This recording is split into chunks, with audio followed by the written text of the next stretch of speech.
Good morning, everybody. Thanks for tuning in. I've been concerned for a little while now about mental health and the impact that that has on many of us. I myself have suffered with negative mental health, and many of my friends and family have as well.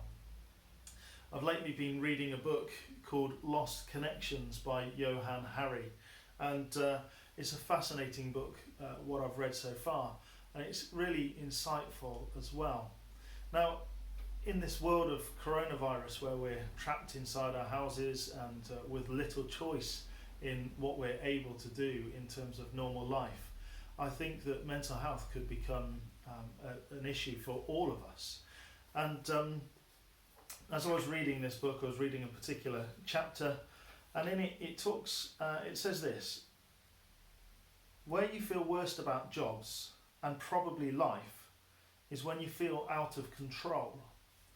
And the reality is that many of us will feel out of control, and like life is out of control for us at the minute. We're used to making our own decisions, used to going out when we want to, doing what we want to at any time. And so life is very out of control. Something else that Harry says is that it's important that we're able to voice our concerns, to share our ideas and our thoughts and our worries.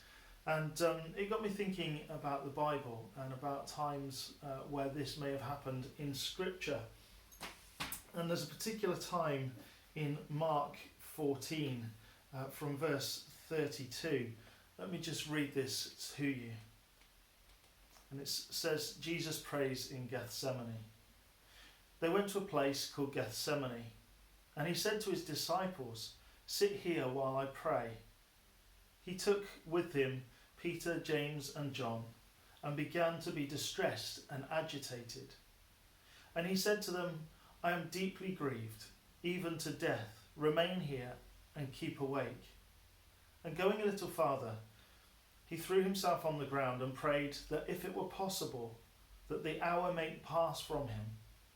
He said, "Abba, Father, for you all things are possible. Remove this cup from me. Yet not what I want, but what you want." He came and he found them sleeping, and he said to Peter, "Simon, are you asleep? Could you not wake for 1 hour? Keep awake and pray that you may not come into the trial. The spirit indeed is willing, but the flesh is weak." And again he went and prayed, saying the same words. And once more he came and he found them sleeping, for their eyes were very heavy, and they did not know what to say to him. He came a third time and said to them, "Are you still sleeping and taking your rest? Enough, the hour has come. The Son of Man is betrayed into the hands of sinners. Get us up. Let us be going. See, my betrayer is at hand."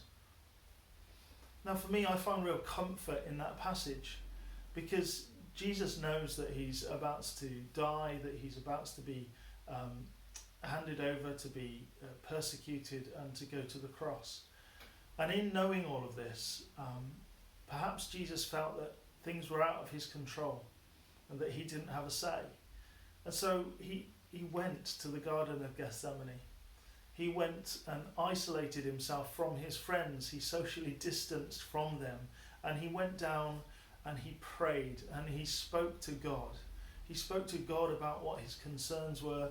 He said, "Lord, take this from me. This isn't what I want to be doing. If there's any way that you can take this from me, take it from me. But not what I want, but what you want." And sometimes I think to be able to pray about our situation and about our lives is so important and so helpful. It means that we're able to talk to the one who actually can bring transformation, who actually can bring about change in our circumstance.